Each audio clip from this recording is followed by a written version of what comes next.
Hey guys, how's it going? Welcome back to Season 12 with DAP. We are in War number 3, and we're facing BRJP. I'm going to be on a straight Path 4 today, and I'm going to bring Quake. I'm going to bring Omega with the Sabretooth Synergy. So, let's get going. Looking at my path today, pretty much just need Omega for one fight, which is the first one. And the rest will be definitely all Quake fights. All right, so we're going to Path 4. The first one is node number 3. We got Killmonger, Spite, Toggle Unstoppable, Boost Unstoppable. This guy is going to be some fun. Coming in with Omega here, I'm hoping to get some extra damage with the Spore count and just keep the pressure on him. I got the class advantage. Basically, I just need to keep an eye on that unstoppable count timer because he's going to basically be unstoppable half of this fight. Off to a pretty good start here. I need to bait out his special 2, and then he goes unstoppable, so should not have tried that heavy right there, I can tell you that. So, got myself in the corner. Definitely need to work myself out of it. Again, he's up to a special 2. He's gone unstoppable. I'm against the wall. Got to block that. Taking a few hits. Need to get out of the corner. So, probably just going to... Ooh. Yeah. Man, this is a slugfest. We are just trading big hits here. So, let me turn the tide a little bit. Throw a special 3. Reset this match. And see what I can do when the dust settles. Gimme, yeah. Alright, got the parry, he's still unstoppable. Launches a special 2, I got a chance to counter right here. Got in some hits. Again, he went unstoppable. Why I'm throwing a heavy there, I have no idea. So this match is coming down to the wire. Got a good hits here, launch special 1, and finish him. Whew. That was not pretty, but yeah. Got the win. Very ugly. All right, next we're going to move up to node 19, and we have Thing here. And on node 19, we have Spite and Aspect of War. So we have two strategies. One, we don't want to Dex evade because that will gain him power.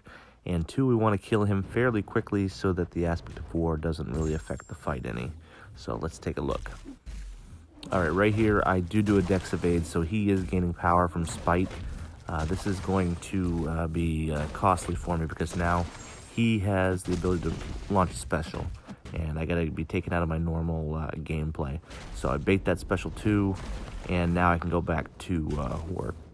And now I'm going to try to settle back into a rhythm here, get some stuns in, and just start, getting him down with the aftershock and keeping that rhythm going.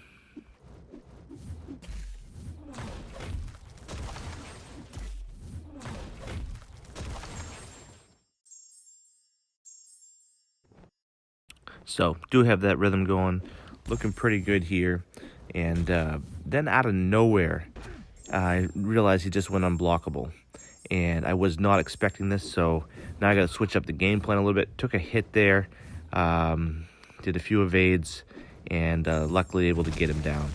But that Aspect of War really came into play at the end of that fight, and I was taken by surprise. And that was the end of Section 1 for me.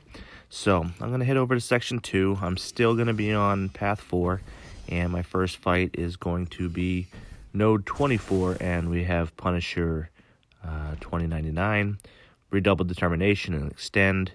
None of that is really going to affect Quake in this fight. It's just a pretty standard Quake fight. So let's just take a look here.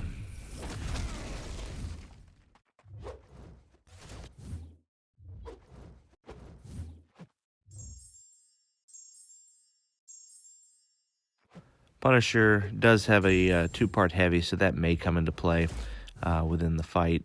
But outside of that, it's just, the typical parry and heavies. Pretty simple fight, and we get him down pretty quickly here. All right, now Quake's gonna think about her next fight for a second here, and once she's confident, we're gonna go, and we're gonna go up to node 36. We have Sim Supreme. On this node, it does have redoubled determination and strike back, and I was kind of curious on how the interaction was going to go with redoubled determination with Quake and with her debuffs she places on the defender. Normally it doesn't matter, and I was kind of curious as to how much power gain this guy was going to have, and I feel like he is gaining more power in this fight than he normally would, so I think it does present somewhat of a problem. I do take a special one to the face right here, but honestly, I was just trying to get through this fight, and the best way I could do that is by, getting him out of his power gain. So, guy goes down pretty easily. I took a ton of damage that I didn't want to take, but it wasn't really a dangerous fight. And let's move up to node 37. We got Heimdall. And node 37 is always fun because it does have limited immunity, redoubled determination, and toggle unblockable. So for the first 25 seconds, Heimdall is going to be completely debuff immune, and also he's going to toggle unblockable, so we got to keep an eye on all of that. He's coming at me with his big sword and about to be going unblockable here, and I get through the first section with no problem. Then the second section, oh, I get caught. Okay. All right. Down to about half life. Throwing a heavy. No problem. Unblockable. Evade. Oh, get hit with the sword again. Okay. All right. No big deal. Now the 25 seconds is up, it's a little more even of a fight. He can now be stunned, and I can take down his unblockable. He won't be going unblockable again. So now it's more of a fair fight. Gonna stun him. Going to stun him. Permanent stun. He's all done. This guy does not have what it takes. But once again, I take a ton of damage in this fight. So I am using up some items for sure. And that's been a big problem here in some of these fights. And we're going to move up to Mini-Boss Island. I do have 2 mini-boss fights in this war.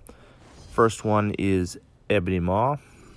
So we're at node 52. And node 52, we're going to have recovery, strike back, armor. Nothing really too scary here. Ebony Maw is going to come at me. He's going to come at me hard. He's gonna try to do his thing. What I like about, fighting Ebony Maw here is, he really tries. He really wants to hurt me.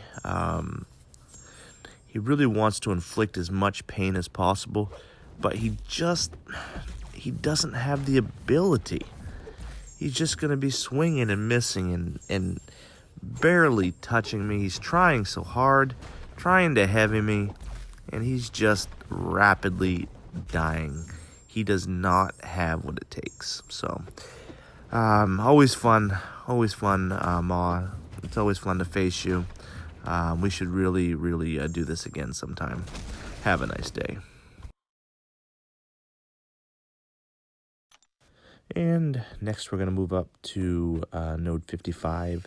This is my final fight this war.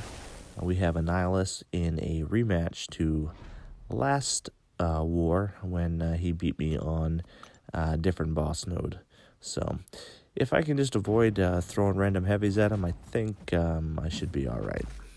So this mini-boss is completely debuff immune, and he also has energy and crit resistance.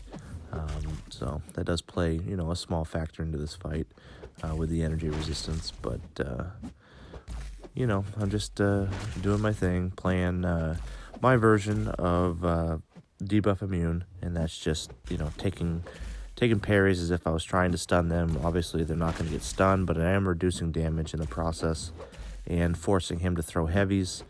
Nihilus does have a 1-move heavy, which is very easy for Quake to evade, then go back into her normal evade. And I do take an ill-advised hit there. So, you know, again, not perfect fighting here by any means. Really need to, you know, work on improving, you know, these fights, yeah. And I mean, it's great. You know, I'm not dying in these fights. I'm, you know, soloing these fights, but it's costing me a lot of items, and I need to, you know, do better with that so that you know, the game is more sustainable for me, and I don't have issues with having, you know, enough items to go with.